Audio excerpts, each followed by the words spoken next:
Syederalun kebakaran hebat melanda kafe LC Kopi milik BUMG Lancang Garam di Jalan Imam Bonjol, Desa Lancang Garam, Kecamatan Banda Sakti, Kota Luksmawe pada Rabu 5 Maret 2025 malam.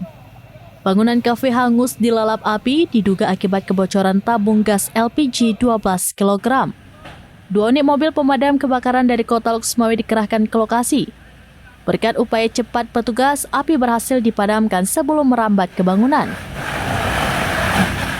Kapolsek Banda Sakti AKP Hanafiah menjelaskan bahwa petugas langsung melakukan pengamanan dan menginterogasi saksi untuk mengetahui penyebab kebakaran. Dugaan sementara, kebakaran ini disebabkan oleh kebocoran tabung gas LPG 12 kg yang digunakan di dapur kafe. Kerugian material ditaksir mencapai 50 juta rupiah. Kapolsek juga menghimbau masyarakat, khususnya pemilik usaha kuliner, untuk lebih berhati-hati dalam penggunaan tabung gas. Pastikan selang dan regulator dalam kondisi aman untuk mencegah kejadian serupa.